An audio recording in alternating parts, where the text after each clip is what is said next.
قصتنا التالتة عن الإيكيمو، أول مصاص دماء في التاريخ.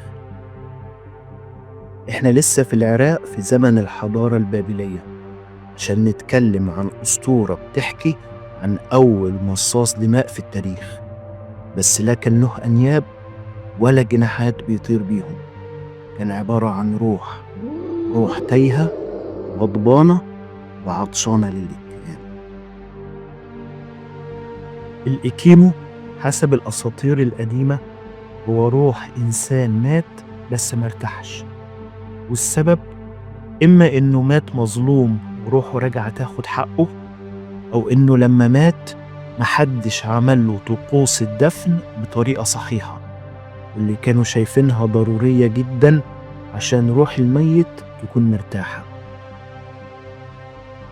الإيكيمو عشان كان روح ما كانش بيبان للناس، لكنه بيهاجم ضحيته في صمت، بيسحب الحياة من جسم الضحية لحد لما تبقى مجرد جثة حية، وبعدها يموت من غير ما حد يعرف ايه السبب.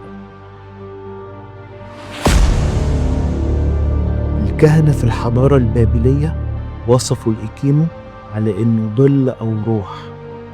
صوت أنفاسه كانت عبارة عن صوت صفارة، لما بيقرب من ضحيته الضحية كانت بتحس ببرودة تخلي الجلد يقشعر، ولو صدفة قدر الضحية إنه يشوف الإيكيمو كانت دي بتبقى آخر ليلة الضحية هيقدر ينام فيها. في الحضارة البابلية لما كان حد يبدأ يمرض من غير سبب محدد، أو جسمه يبدأ يضعف أو يبدأ يهلوس أو ما ينامش، كان الكهنة بيقولوا إن في إيكيمو بيحوم حواليه، وكانوا بيعملوا طقوس خاصة عشان يطردوا الإيكيمو قبل ما يسيطر على ضحيته بالكامل. الطقوس دي كان اسمها طقوس الاسترضاء أو الطرد.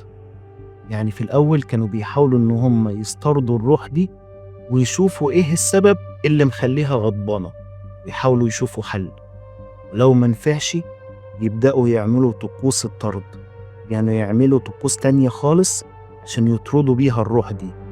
ولو فشلوا في طقوس الاسترضاء وطقوس الطرد وقدر الإيكيمو إن هو يسيطر على ضحيته، وقتها كان الكهنة يسيبوا الضحية وأهل الضحية يواجهوا مصيرهم، لأنهم كانوا بيعتقدوا إن الإيكيمو هيخلص على ضحيته وهيكمل بعد كده على باقي أهل البيت واحد ورا التاني. لكن كان في بعض الكهنة اللي كانوا بيحاولوا إنهم يطردوا الإيكيمو قبل ما يبدأ يسيطر على أهل بيت الضحية. كانوا بيعملوا طقوس اسمها طقوس الطهارة، وهي إنهم كانوا بيولعوا بخور معين ويرددوا كلام، وبعدها يعملوا تمثال صغير من الطين عليه اسم الضحية ويدفنوا التمثال ده في قلب البيت. الإيكيمو ما كانش بيشرب الدم بالطريقة اللي احنا نعرفها، لكن بحسب الأساطير كان بيتغذى على الحياة.